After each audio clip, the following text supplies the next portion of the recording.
अस्सलाम वालेकुम। Pakistan economy watch में खुश आमदीद। मैं हूं इमरान सुल्तान। नाज़रीन, इस वक्त पाकिस्तान की मईशत पीटीआई हुकूमत को 1 साल मुकम्मल हो गया। इस 1 साल के दौरान हमने देखा कि इंतहाई सख्त टाइट फिस्कल और मॉनेटरी मैनेजमेंट के साथ इस वक्त हुकूमत जो है मामलात को लेकर चल रही है। बहुत ज़्यादा इश्यूज, बहुत ज़्यादा प्रॉब्लम हमारी मईशत को पिछले 70 साल से दरपेश थे, जो कि हुकूमत की कोशिश है कि उसको सही किया जाए, दुरुस्त सिमत में लेकर जाया जाए। गो कि इसके ऊपर बात की सकती है कि जो पेस है इस वक्त इसका, जो हमारे सख्त इक़दामात हैं, क्या मईशत इसको बर्दाश्त कर सकती है या नहीं कर सकती। कुछ नंबर्स स्टेट बैंक के आपके साथ शेयर करना चाहूंगा। पिछले 1 साल के दौरान 30 जून 2018 से 30 जून 2019 के दौरान जो हमारे कर्जों की जो पाइल रहा, जो डेट पाइल रहा, उसके ऊपर जरा नजर डालते हैं। 30 जून 2018 पाकिस्तान के ऊपर 24,200 अरब रुपए का कर्जा था। हुकूमती कर्जों का हजम 24.2 ट्रिलियन, जो 1 साल के दौरान जिसमें इजाफा हुआ 7,600 अरब, ये पाइल पहुंच गया 31,800 ट्रिलियन पे, यानी 800 अरब पे। इसमें जो मजमुई इजाफा देखा गया इस 1 साल के दौरान वो तकरीबन 31% इजाफा हमने देखा, जो कि हमारी जीडीपी के साइज का, मजमुई कौमी पैदावार के साइज का 82.4% है। यानी जितना हम मजमुई तौर पर पैदा करते हैं, सर्विसेज के हवाले की बात कर लें, गुड्स के हवाले से बात करें, जो हमारी इकोनॉमी है उसका 82.4% हम पे कर्जों का बोझ है। इसमें दोनों कर्जे, डोमेस्टिक और एक्सटर्नल। डोमेस्टिक की अगर बात करें तो 30 जून 2018 को पाकिस्तान के जो कर्जे थे वो 16.4 ट्रिलियन यानी 16,400 अरब, जो कि जिसमें 4.3 ट्रिलियन 4,300 अरब रुपए जिसमें मजीद इजाफा हुआ इस 1 साल के दौरान। और अब इसकी मालियत जो है वो 20,000 अरब से जायद पहुंच गई, 20,700 अरब प्रिसाइजली अगर बात करें।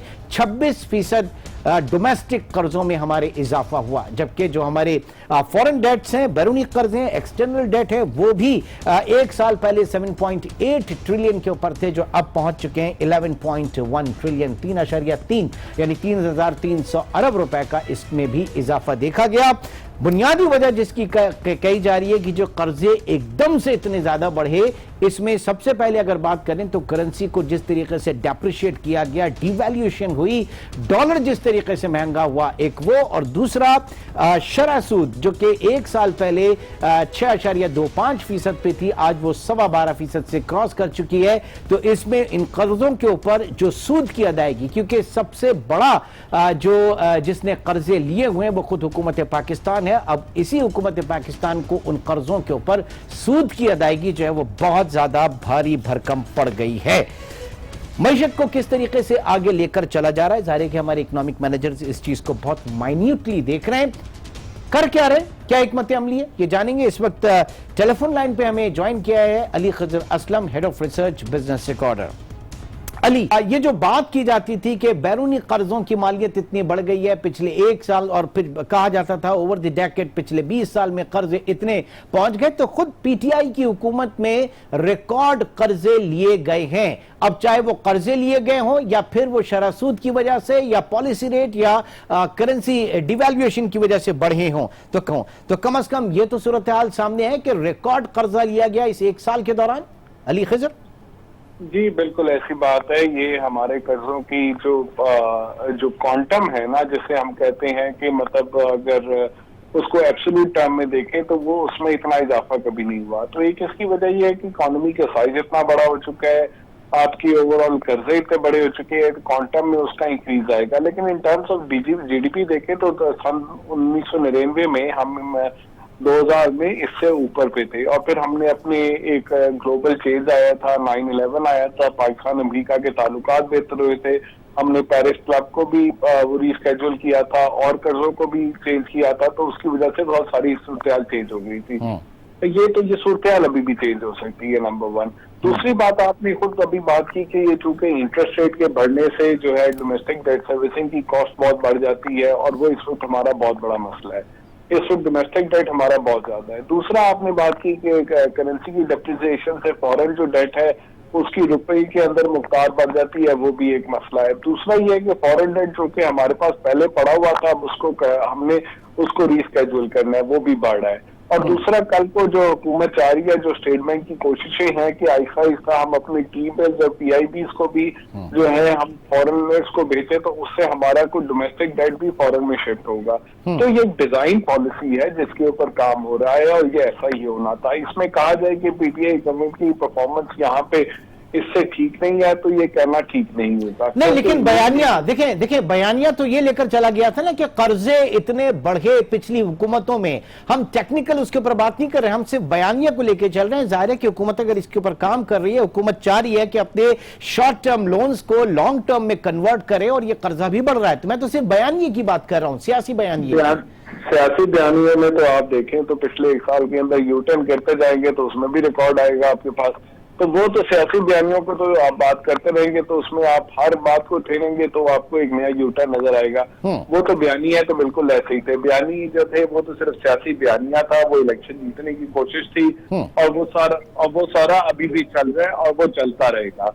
तो ये चीज तो आपकी बयानियों को हम देखेंगे तो उसमें तो हम इनको 0 नंबर देंगे, क्योंकि आप बयानियों के ऊपर तो आपकी चेंज होती जाती है, लेकिन इकोनॉमी बयानियों पे नहीं चलती। अब आ जाते हैं अली, अब आ जाते हैं जरा। अब शॉर्ट टर्म जो हमने देखा कि बहुत ज्यादा इंटरेस्ट इस वक्त जो है आपके टी बिल्स के ऊपर था, और टी बिल्स में भी 3 मंथ्स 6 मंथ्स और 12 मंथ्स में इतना ज्यादा इंटरेस्ट नहीं देखा जाता है। ट्रिलियन से ज्यादा जो है वो टी बिल्स के ऊपर, और पीआईबीज में जाहिर है कि वो और लेंदी टर्म के लिए। क्या स्ट्रैटेजी है, किस तरीके से हुकूमत कन्वर्ट कर रही है टी बिल्स की इन्वेस्टमेंट को पीआईबीज में?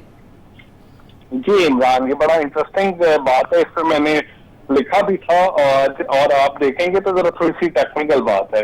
इसको आपके सामीन को समझाने के लिए बात यह है कि हमारे यहाँ जो डोमेस्टिक डेट है वो बहुत ज्यादा शॉर्ट टर्म है, यानी ये 3 महीने 6 महीने और 12 महीने के पेपर में बहुत ज्यादा है।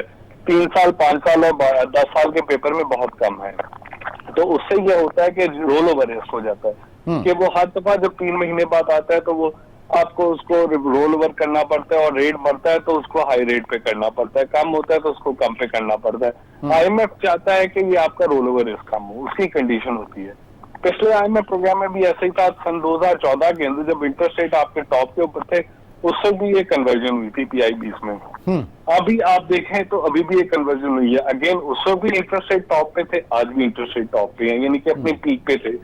अच्छा, फर्क बुनियादी क्या है? 2 फर्क बुनियादी हैं। पिछली दफा जो हुआ था वो कमर्शियल बैंक ने लिए थे सारे। कमर्शियल बैंक ने लिए थे तो उसके प्रॉफिट कमर्शियल बैंक कमाता है। कमर्शियल बैंक उसका 35% गवर्नमेंट को वापस देता है इन फॉर्म ऑफ टैक्सेस। अच्छा, तो यानी कि 65% उसकी कॉस्ट कमर्शियल बैंक ने वो उससे प्रॉफिट बनाए थे। 35% जो थी वो हुकूमत के पास आई थी, और वो फिक्स रेट पे थे। यानी कि आपने फिक्स रेट पे कर दिया तो इंटरेस्ट रेट 12% से 6% पे भी आ गया था, तो अब वो 12% वाली ही कॉस्ट लेके चल रहे थे, ठीक है, जब तक कि वो मेच्योर नहीं होते। अच्छा, अभी इन्होंने 2 चीजें फर्क की हैं। एक तो इन्होंने फ्लोटिंग रेट पे कर दी है। अच्छा, फ्लोटिंग रेट से ये होता है कि 6 महीने के लिए आपका रेट फिक्स हो जाता है, 6 महीने बाद जो इंटरेस्टेड मार्केट होगा उसके हिसाब से हो जाएगा। तो अगर अभी हमने 10 साल का पेपर या 5 साल का पेपर या 3 साल का पेपर किया है, वो 6 साल बाद अगर इंटरेस्ट रेट नीचे आना कर जाएगा तो उसका रेट भी कम हो जाएगा। यानी कि पिछली दफा वाली वो गलती नहीं की कि फिक्स पे ही आपने हाई रेट के अंदर कर दिया। हाँ। तो वो गलती नहीं आपने की, नंबर 1। दूसरी चीज ये कि स्टेट बैंक के ये किए कर्जे। स्टेट बैंक के कर्जे करने का ये है कि स्टेट बैंक अपना जो बजट बनाता है उसमें जो सेगमेंट खर्चा होता है और दूसरा खर्चा होता है वो बोर्ड से अप्रूवल लेते हैं।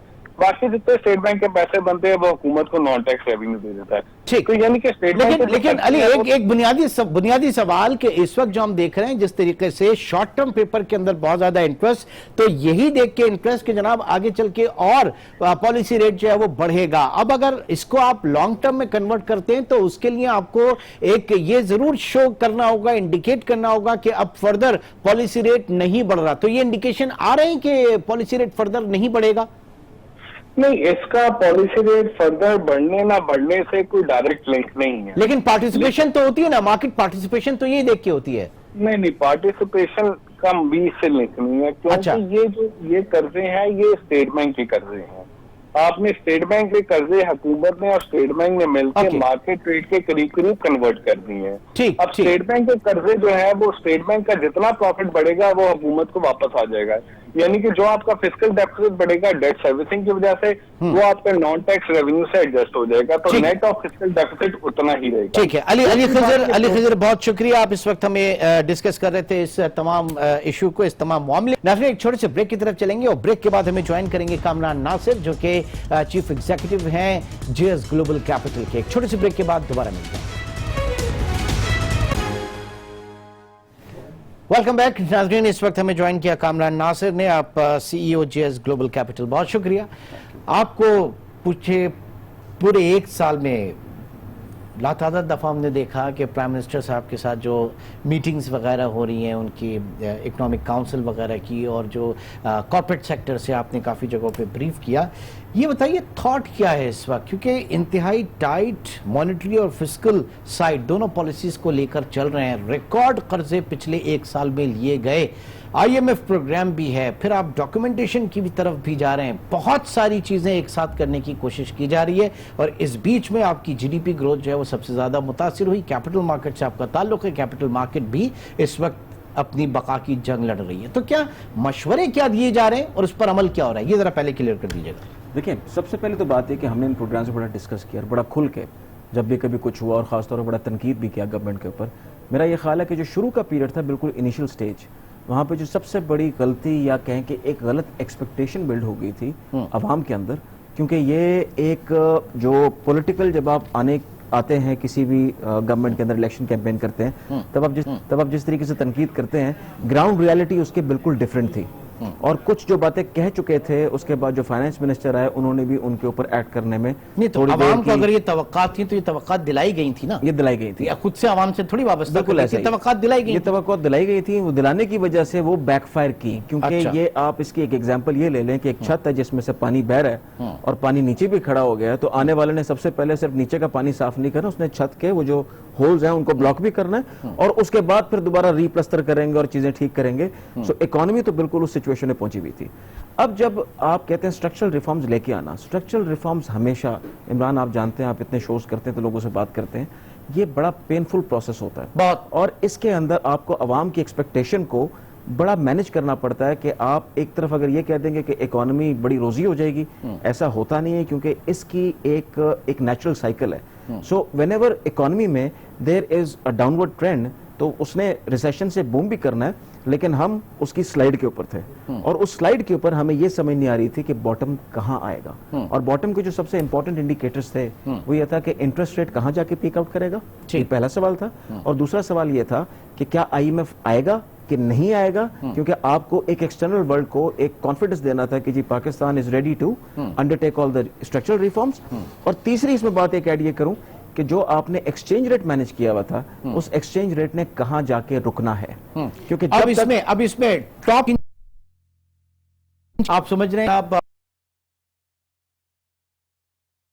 जो चीजें होना थी क्या वो हो गई, या अभी हम कहां खड़े हैं, इस पे क्या कंफ्यूजन? मेरा व्यू ये है इस वक्त, और मेरा ख्याल है मार्केट भी इसी में कंफ्यूज्ड है। आप जो स्टॉक मार्केट चलते हुए नहीं देख रहे, उसमें भी रीजन ये है कि लोग वेट कर रहे हैं कि इसने बॉटम आउट किधर होना है। वो एक फिनोमेना है कि जो कि 2-2.5 महीने का एक फेज है, जिससे अगर आप गुजरेंगे तो आपको अंदाजा हो जाएगा कि अच्छा चीजें रिलेटिवली अब यहीं पे रही, डॉलर मजीद मूव नहीं किया, इंटरेस्ट रेट मजीद पीक आउट नहीं करेगा, प्रोबेबली ये उसकी एक हद आ गई है। यहाँ पे एक व्यू है कि अगर तो आपकी कमोडिटी प्राइसेस कहीं बढ़ी तो यकीनन आपका interest rate 75 basis point 14 cross कर सकता है। लेकिन जिस तरीके का आप देख रहे हैं कि ग्लोबल इस वक्त इकोनॉमिक हालात बहुत बुरे हैं, ये एक सिल्वर लाइनिंग भी है पाकिस्तान के लिए, क्योंकि पाकिस्तान नेट इंपोर्टर है। तो अगर कोल की प्राइस गिर जाए, अगर आपके ऑयल की प्राइस गिर जाए, तो आपकी इकोनॉमी ब्लेसिंग इन डिस्गाइज होगी, ब्लेसिंग इन डिस्गाइज होगी। लेकिन क्या ये हमेशा हम इसी तरीके से रहेंगे कि एक हुकूमत, पीपल्स पार्टी की अगर बात करें तो वहां $33 पर बैरल तक शायद ऑयल प्राइसेस नीचे आई, फिर उसके बाद नून लीग में हमने देखा कि $23 पर बैरल तक नीचे आई। हमने क्या किया, हमने वही ₹10 ₹15 जो है वो कंज्यूमर को रिलीफ देकर हाथ झाड़ लिए। दुनिया में ऐसा नहीं होता, दुनिया अपने स्ट्रेटेजिक रिजर्व जो है वो मेंटेन करता है। पाकिस्तान में ये थॉट नहीं है। जब ऑयल प्राइसेस ऊपर जाती हैं तो हम ओ जनाब बैलेंस ऑफ पेमेंट का क्राइसिस, जब नीचे आती है तो फिर हम जरा ढूंढते हैं जगह कि कहां से हम रेवेन्यू जनरेट कर सकें। असल पॉलिसी लाइन तो यहां पे होनी चाहिए थी। आप मुत्तफिक हैं इससे? मैं बिल्कुल मुत्तफिक हूं, और मेरा ये ख्याल है कि यही बात हम प्राइम मिनिस्टर को अपनी एंगेजमेंट्स में भी कहते रहे कि आपने अब जो पॉलिसी लेके आनी है लेकिन जितनी पिछली गवर्नमेंट में जो ग्रोथ आपने देखी वो इंपोर्ट लेड थी कि पैसा आता गया। अब पैसा क्योंकि आ रहा है, इंफ्रास्ट्रक्चर में लग रहा है, आप सड़कें बना रहे हैं, पुल बना रहे हैं, भले इलेक्शन के लिए बनाए, भले जिस मर्जी चीज के लिए बनाए, उससे एक डिमांड क्रिएट हो रही है सीमेंट की, स्टील की, और इंटरेस्ट रेट्स आपने नीचे रखे हुए हैं, डॉलर को आपने नीचे रखा हुआ है, तो उससे कंज्यूमर स्पेंडिंग बढ़ रही है। लेकिन असल जो चीज थी वो ये थी कि आप फिस्कल डिसिप्लिन कैसे लाएंगे। आपके अखराजात आपकी इनकम से कई गुना बाहर थे, आपका टैक्स टू जीडीपी बहुत नीचे था, टैक्स पेयर का नंबर और तादाद बहुत नीचे थी, और एक्सपोर्ट्स पे आपका कोई फोकस नहीं था। अब इस सिचुएशन को अगर आपने बैलेंस आउट करने में कामयाब हो गए, से फॉर एग्जांपल, क्योंकि मेरा ख्याल है कुछ इकदाम गवर्नमेंट ने बहुत अच्छे उठाए हैं, इनके असरात आने में अभी भी 12 से 18 महीने लगेंगे। अभी भी अगले 12 महीने मुझे नजर ये आते हैं कि सख्ती का पीरियड है, लेकिन आपको ये नजर आना शुरू हो जाएगा कि बॉटम आउट होके एक चीज बैलेंस होके डायरेक्शन जो है डायरेक्शन आ जाएगी, अब आप एक राइज की तरफ जाने लगे हैं। ठीक, इंशाल्लाह वो वक्त भी एक मुझे परमिशन छोटे से ब्रेक की कॉल, ना छोटे से ब्रेक के बाद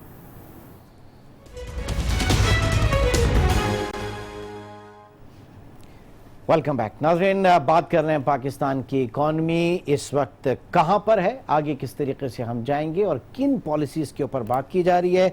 कामरान नासिर इस वक्त हमारे साथ मौजूद हैं, और इस वक्त हमें डॉक्टर फर्रुख इकबाल साहब ने भी ज्वाइन किया, अब एग्जीक्यूटिव डायरेक्टर हैं IBA कराची के। डॉक्टर साहब बहुत बहुत शुक्रिया। आप भी प्राइम मिनिस्टर की उस जो उनकी एक टीम है, इकोनॉमिक एडवाइजरी टीम है, उसके एक मेंबर हैं। कामरान से भी मैं यही बात कर रहा था, और आपसे भी मैं जानना चाहूंगा कि एक साल में जो आप लोगों ने एडवाइस किया इस गवर्नमेंट को कि हुकूमत किस तरीके से मईशत को आगे लेकर चले, इस वक्त हम देख रहे हैं कि दोनों उसको स्ट्रिंजेंट जो है वो पॉलिसीज को आगे लेकर चला जा रहा है। कहां तक पिछले एक साल में हुकूमत को कामयाबी मिली उस विजन में जो आप लोगों ने दिया था, जरा आप शेयर कीजिएगा। जी, तो मैं इस तरह इस बात को लेता हूं। हुकूमत ने सबसे पहले तो काउंसिल से ये पूछा कि IMF के पास जाना चाहिए या नहीं जाना चाहिए। इस सिलसिले में कोई 3 मीटिंग्स हुई। काउंसिल ने इतनी देर नहीं लगा दी इसमें कोई जवाब कंक्लूड करने में? हर मीटिंग में जवाब तो वही था, लेकिन उसको असेस करना, और उनको टाइम लगा कि भाई ये ऐसा कह रहे हैं और लोग भी तो हैं, सबसे मशवरा कर लें, शायद ऐसी बात होगी। लेकिन काउंसिल का मशवरा यही था कि जल्द अज जल्द ये काम कर लें, जल्द अज जल्द ये काम कर लें, और वो कोई नवंबर दिसंबर तक मुझे लगता है कि फैसला हो चुका था। अच्छा, फिर काउंसिल का एक और बहुत उन्होंने जो मतलब काम किया था वो ये था कि इसकी कुछ तैयारी भी कर ली थी कि जब प्रोग्राम होगा तो उसका कंटेंट क्या होना चाहिए। और कंटेंट में 2 पार्ट्स होते हैं, एक तो फिस्कल कंसोलिडेशन का है जो सीधा सादा सा ही होता है कि आपने रेवेन्यूज बढ़ाने, एक्सपेंडिचर्स कम करने, और वो गवर्नमेंट के जो बाकी मिनिस्ट्री ऑफ फाइनेंस वाले वगैरह थे वो कर रहे थे अपनी तरफ से। दूसरा कंटेंट है कि मीडियम टर्म ग्रोथ किस तरह आएगी, इन चीज, और तीसरा 3 पार्ट्स होते हैं। तीसरा पार्ट ये होता है कि सोशल प्रोटेक्शन के बारे में क्या किया जाएगा। ठीक है, क्योंकि फिस्कल कंसोलिडेशन का जो फेज होता है उसमें फिर कुछ इनकम ग्रुप्स जो हैं वो जरा रिस्क पे आ जाती हैं, वल्नरेबल ग्रुप्स, तो उसके लिए भी एक पार्ट बनाना पड़ता है। तो काउंसिल के मुख्तलिफ लोगों को डिवाइड अप कर दिया कि ये आप इस पे काम करें, आप इस पे करें, आप इस पे करें, और फिर वो तैयार हो गया प्रोग्राम। अब IMF का प्रोग्राम एक्चुअली तो शुरू है जुलाई में। मेरा ख्याल ये है कि इस मतलब कोई मार्च अप्रैल में ब्रेक थ्रू हो गया, फैसला हो गया कि ये अब करना ही है, और एग्रीमेंट भी हो गई, और फिर वो स्टार्ट हुआ है जुलाई में। और जो IMF का प्रोग्राम है उसका मीडियम टर्म जो फ्रेमवर्क होता है उसमें फिर काउंसिल की कुछ मेंबरान ने जो मदद की थी या मशवरे दिए थे वो सब इंक्लूडेड हैं। तो ये प्रोग्राम है, टाइम लगा, अब ये तो मुझे भी नहीं पता कि इतना टाइम क्यों लगा, नहीं, हमारी तरफ से बात थी या उस तरफ से। एक अगर एरियल व्यू लें इस वक्त इकॉनमी का, पॉलिसी रेट शरह सूद आप 6.25% से 13.25%, 12.5 13% के ऊपर आ गए। डॉलर आपने 120 से 165 170 की भी बीच में फिगर थी, यहां तक आ गए। इसके अलावा जो इस वक्त जिस तरीके से आपने रिड्यूस करना शुरू की सब्सिडीज को, गैस महंगी, बिजली महंगी, सारी चीजें, ये सारे जो एक्शन है ये इन लाइन विद इंस्ट्रक्शंस और डायरेक्शंस और सजेशंस विद जो आपकी कमेटी थी उसके हिसाब से सारे चल रहे हैं? नहीं, इस डिटेल में एनालिसिस नहीं थी, अलावा जो सब्सिडीज की। हाँ। क्योंकि एक पॉलिसी ये थी कि भाई अगर आपने फिस्कल एडजस्टमेंट करनी है, हाँ। तो एक कदम ये तो उठाना पड़ेगा ना कि आपको सब्सिडीज कम करनी पड़ेंगी। हाँ। मतलब खर्चा कम करना है, तो खर्चा कम करने का एक तरीका है कि जो आप मुख्तलिफ सब्सिडीज दे रहे हैं, हाँ। उनको आप उसमें कुछ देखें।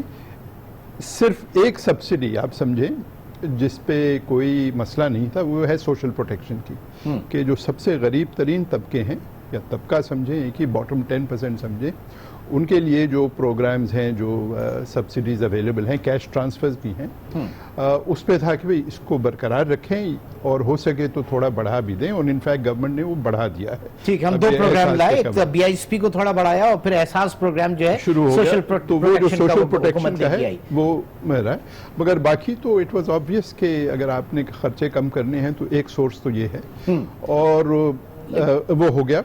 जहाँ तक मॉनेटरी पॉलिसी का ताल्लुक है, वो दैट इज मतलब वो तो स्टेट बैंक और IMF के दरमियान डिटर्मिनेशन होती है। उसमें नहीं, पहली दफा सुना है कि स्टेट बैंक और IMF के दरमियान डिटर्मिनेशन होती है। वो तो हमेशा बात की जाती है कि सेंट्रल बैंक जो है खुद मुख्तार, और उसकी जो मॉनेटरी पॉलिसी कमेटी है वो इंतहाई खुद मुख्तार इदारा है। वो तो अगर IMF ने अगर डिसाइड करके आपको दे दिया, डिक्टेट करके दे दिया, तो सेंट्रल बैंक कहां खड़ा है फिर? कारण साहब देखिए, सही बात है। और देखिए, IMF का जो रोल था इसके अंदर, या गवर्नमेंट का जो रोल था, एक इकोनॉमी थी जो इंपोर्ट की वजह से ओवरहीट हो गई थी। सो उस ओवरहीट को कंट्रोल करने का जो इनके पास मैकेनिज्म था वो ये था।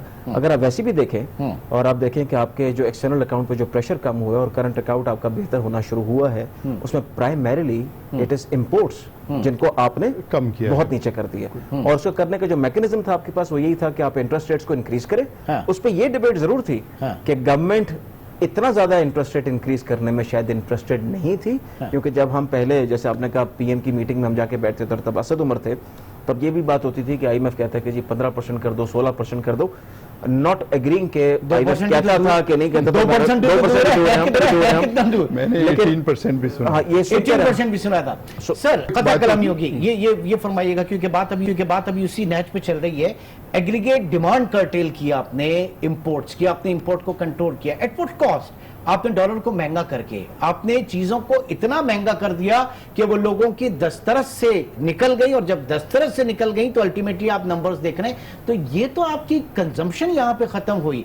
आपका जो इन्फ्लेशन है वो तो कॉस्ट पुश इन्फ्लेशन है। आप समझते हैं कि ये सही डायरेक्शन में, मतलब कोई और रास्ता नहीं था इसके अलावा कर्टेल करने का? आप इंपोर्ट सब्स्टिट्यूशन की तरफ जाते, यहां तो प्रॉब्लम हो गया लोगों को। आज आपकी एक्सपोर्ट्स जो है वो बढ़ नहीं पा रही हैं। आज आपका जो इंडस्ट्रीज हैं वो कोलैप्स होने के करीब हैं, आपको खुद ज्यादा पता होगा। तो ये क्या सही पॉलिसी थी? देखें, जहां तक एक्सचेंज रेट की पॉलिसी है वो तो बिल्कुल सही थी, और आप कह रहे हैं कि इंपोर्ट सब्स्टिट्यूशन की तरफ जाना चाहिए। The best way to go towards import substitution is through a flexible exchange rate. वही हो रहा है आमतौर पे। बहुत सारे हुकूमत का मतलब उनमें जो एक ट्रेडिशन या टेंडेंसी होती है वो है इंपोर्ट सब्स्टिट्यूशन बाय फिएट, कि ये कर दो, ये कर दो, ये कर दो। Much of that leads to disaster, right? और आमतौर पे वो फिर वो डुअल एक्सचेंज रेट शुरू हो जाते हैं वगैरह वगैरह। वो एक पुरानी कहानी है, बहुत मुल्कों ने ट्राई की हुई है, अब तकरीबन सारे उससे हट गए हैं। तो इंपोर्ट सब्स्टिट्यूशन का सबसे बेहतरीन तरीका जो है वो ये है कि आप करेंसी को फ्लेक्सिबल रखें। अब एक उस बात पे भी कह दूं कि मसला ये होता है कि जब इकोनॉमी में कुछ थोड़ा सा अनसर्टेनिटी या डर फैल जाए तो रेट्स कैन ऑल्सो ओवरशूट। ठीक है, इसका मतलब है कि इक्विलिब्रियम रेट जो भी होना चाहिए था उससे ज्यादा भी जा सकते हैं। हाँ। तो अब अगर 160 तक पहुंच गए हैं तो हो सकता है कि ये जैसे इकोनॉमी संभलेगी, कुछ वापस आ जाए।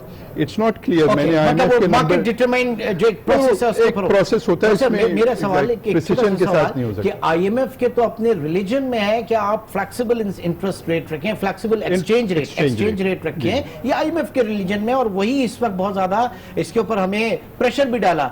डार साहब पिछले 5 साल 105 के ऊपर डॉलर को जो है वो रख के चले गए, स्टेट बैंक को भी उन्होंने आड़े हाथों लिया और बहुत सारी जगहों पे। तो आईएमएफ ने कैसे करने दिया उनको? 5 साल कैसे अलाउ कर दिया कि वो 105 के ऊपर डॉलर को रख के चले गए? आईएमएफ कहां था फिर उस वक्त? आपको चाहिए था कि आईएमएफ का भी एक रिप्रेजेंटेटिव यहाँ बुला लेते।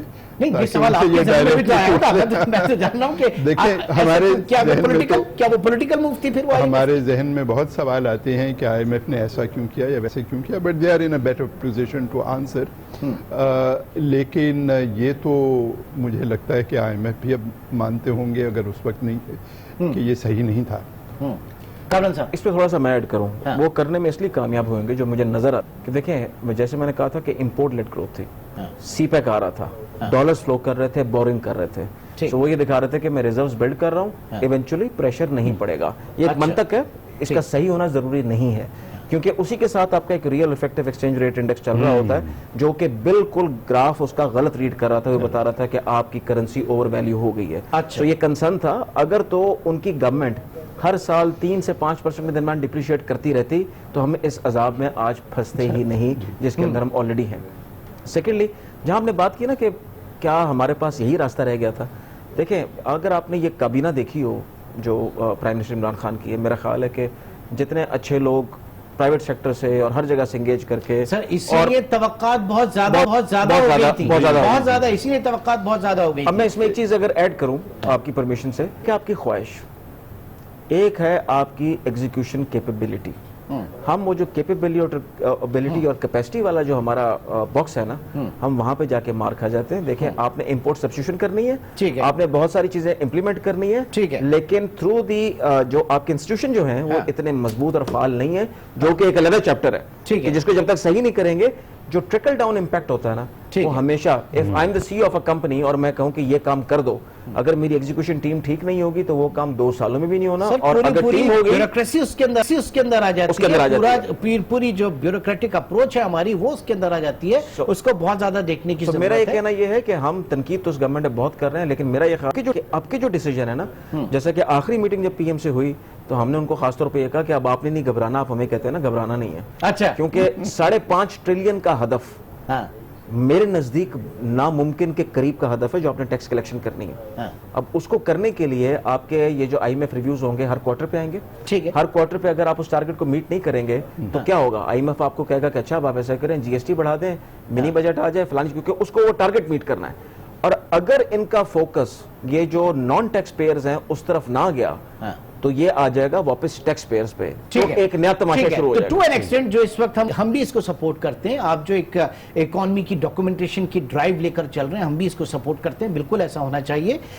ये बताइएगा डॉक्टर साहब के ज़ाहिर के एकेडमिया के हवाले से मैं बहुत ज़्यादा आपसे मैं चाहूँगा कि आप उसको बताएं कि एक है मिनिस्ट्री ऑफ फाइनेंस और एक है स्टेट बैंक ऑफ पाकिस्तान, अपनी अपनी डोमेन में दोनों बिल्कुल अलग, और स्पेशली जब स्टेट बैंक की, सेंट्रल बैंक की आप बात करते हैं, तो पिछला जो दौर रहा था, डार साहब का जो दौर रहा था, उसमें क्या बहुत ज्यादा गलबा था मिनिस्ट्री ऑफ फाइनेंस का स्टेट बैंक के ऊपर, या कोशिश की जाती थी? हमने ये भी देखा कि जनाब एक दफा जो डिप्टी गवर्नर स्टेट बैंक ने मार्केट के ऊपर छोड़ दिया जुलाई 25, 2017, और उसके बाद डार साहब ने उनको नहीं छोड़ा, बस करा दिया, डार साहब ने उनको नहीं छोड़ा। ठीक, तो ये इदारे जो हैं किस तरह से मजबूत होंगे? अगेन एकेडमिया साइड पे मैं आपसे जानना चाह रहा हूँ। एकेडमिक साइड पे रिसर्च तो यही साबित करती है कि अगर आपकी सेंट्रल बैंक जो है वो इंडिपेंडेंट हो और एक पॉलिसी रूल इख्तियार करके उस पर लगी रही, और पॉलिसी रूल का एक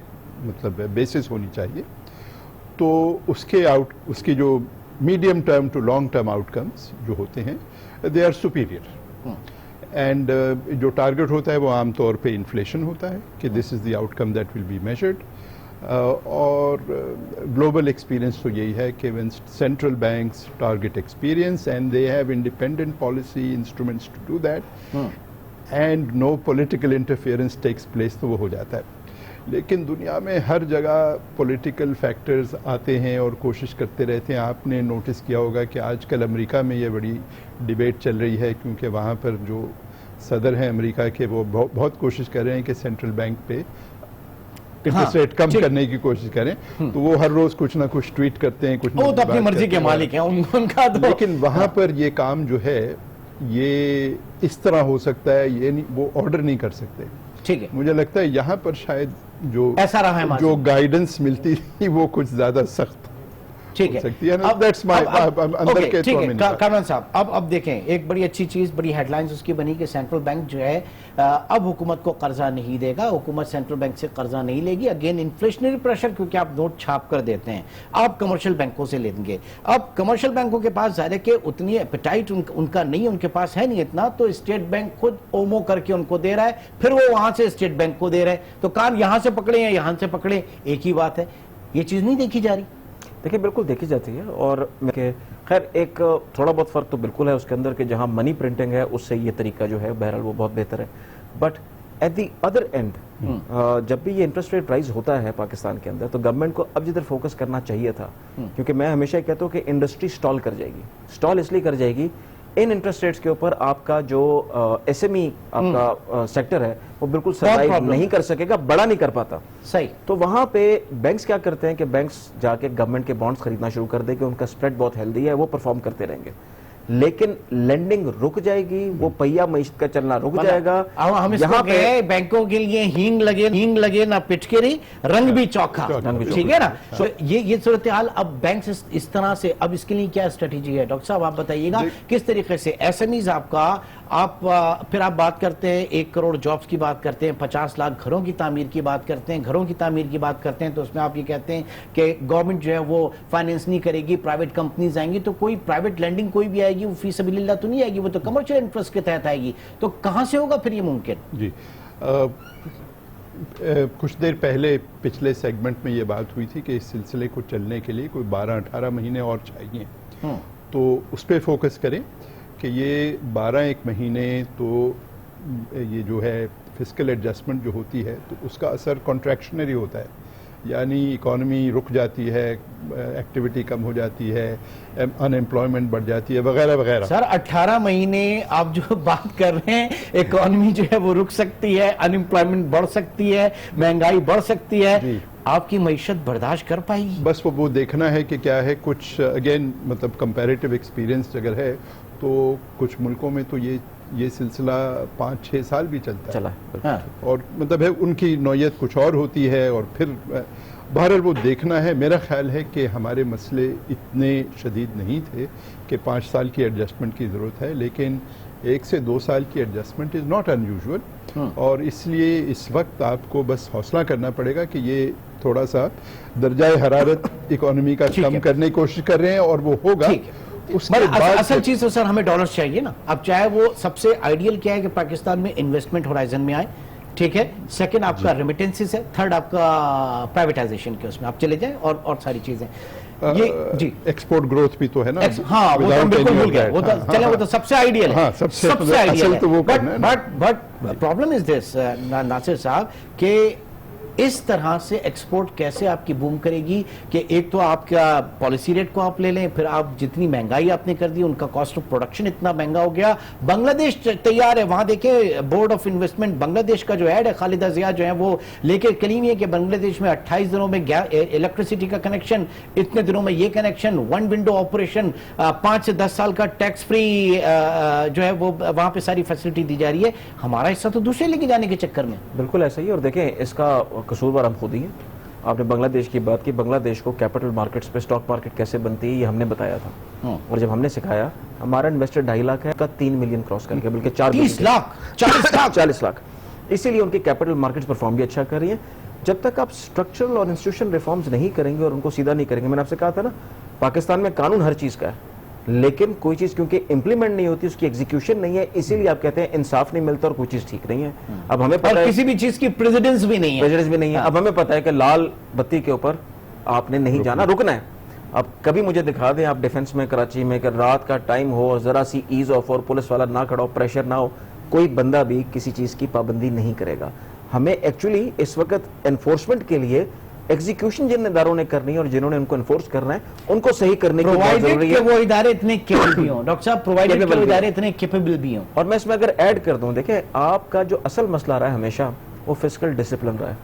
इस मुल्क ने जब सीधा होना ना, मुझे डेट लेवल की परेशानी नहीं है। सही है, date level can be x number. ठीक है, अगर आपका फिस्कल साइड ठीक हो गई और आपने उस पर मेहनत कर ली तो वो आपको खुद से रूम देगी कि आप अपने आने वाले मुस्तकबिल को फिस्कल साइड के लिए सबसे बड़ी चीज है इकोनॉमी का डॉक्यूमेंट होना, जिसमें हम देख रहे हैं बहुत जरूरी, बहुत ज्यादा इस वक्त जो है उसमें जो है वो रेजिलियंस देखिए जी। एक और एंगल भी है इसमें, क्योंकि ये अब IMF के साथ इस तरह के एडजस्टमेंट प्रोग्राम्स हमने लगातार करते आए हैं, पिछले 20 साल में 5-6 तो किए हैं।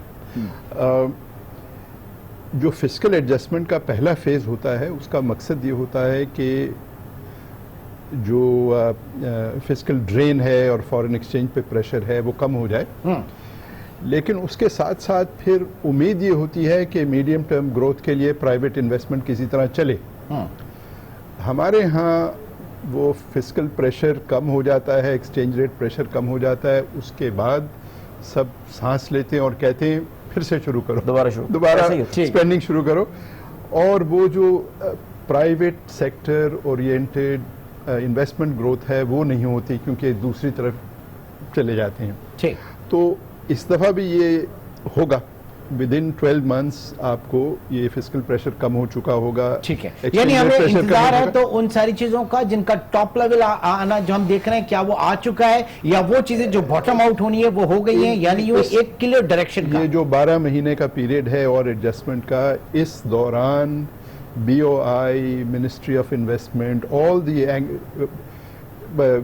the organizations in the country relating to private investment should, मतलब है कि ये उन पे लाजिम है कि वो हर तरह की कोशिश करें कि इन्वेस्टमेंट बढ़े और कारोबार चलाने में आसानी हो। घबराना नहीं है, 18 महीने रहते हैं इंशाअल्लाह ताला, उसके बाद अच्छी खबरें।